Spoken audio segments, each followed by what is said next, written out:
حضور غوث پاک کا علمی مقام یہ ہے کہ اللہ رب العزت نے اتنا علم، وہ علم تفسیر ہو، علم حدیث ہو، علم فقہ ہو، علم ادب ہو،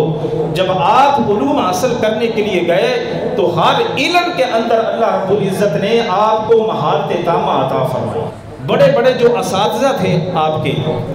تعلیم حضور غوث پاک نے جب حاصل کی نا تو علم حدیث کی ایک سند دی جاتی جسے ڈگری ہم کہتے ہیں،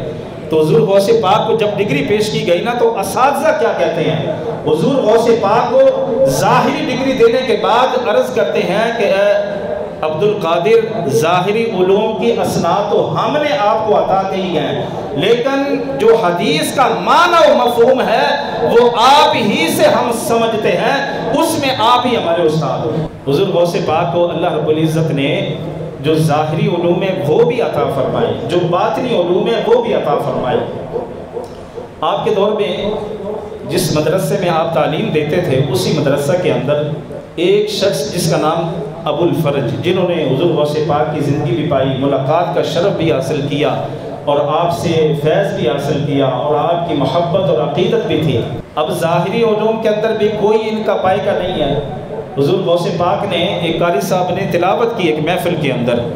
ایک تلاوت کی تو حضور غوث پاک نے اس کے 11 معنی بیان کیے۔ 11 معنی کیوں بیان کیے؟ اس سے آپ زیادہ جانتے تھے، آپ نے لوگوں کا جو علمی ذوق تھا، جو علمی طاقت تھی، یعنی جہاں تک لوگ سمجھ سکتے تھے حضور غوث پاک نے وہاں تک بیان کیا۔ پھر ان معانی کے اسناد کو، ان کی تعویلات کو، ان کے بارے میں جتنی بھی دلائل تھے ان کو بیان کیا۔ لوگ حیران رہ گئے کہ حضور غوث پاک نے ایک آیت کے 40 کے قریب جو ہے وہ معنی و مفہوم جو ہے وہ بیان فرمایا، اور دنگ رہ گئے کہ حضور غوث پاک کے پاس اتنا علم اللہ تعالیٰ نے عطا فرمایا۔ یہ ہے علم ظاہری۔ علم باطنی بھی سن لیں۔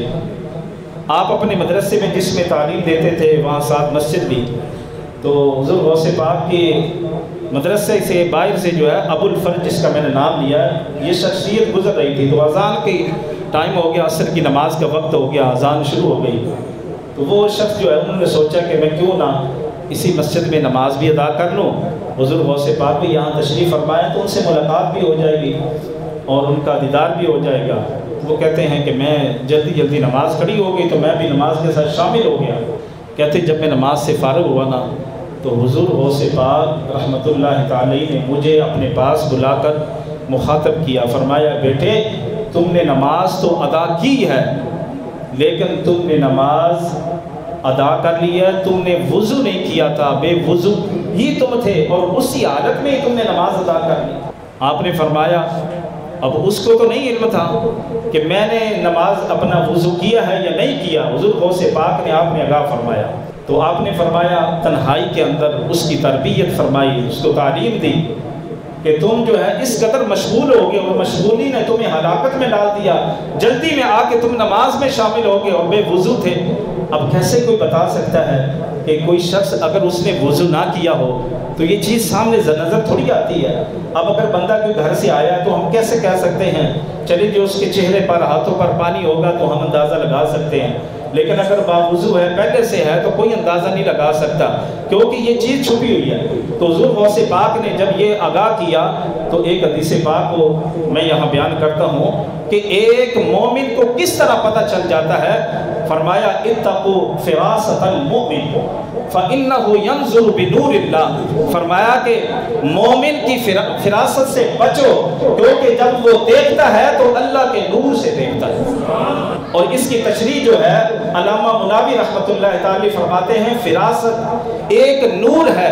جو کامل مومن کو عطا کیا جاتا ہے، جب وہ نور عطا کیا جاتا ہے تو دل روشن ہو جاتا ہے، پھر ہر بندے کے رازوں کو وہ پہچان لیتے ہیں۔ تو حضور غوث پاک کو وہ نور اللہ نے عطا فرما رکھا تھا، اس لیے آپ دیکھ لیتے تھے کہ یہ بندہ کس حالت میں ہے۔ اور حضور غوث پاک کا ارشاد پاک میں نے پڑھا، آپ فرماتے ہیں کہ لوگوں میں تو تمہارا جو سارا حال احوال ہے نا میرے سامنے آئینے کی طرح ہوتا ہے، سب روشن ہوتا ہے، اگر میری زبان پر شریعت کا تالا نہ ہو تو میں تمہیں یہ بھی بتا دوں تم گھر میں کیا کھا کر آئے ہو اور کیا جمع کر کے آئے ہو۔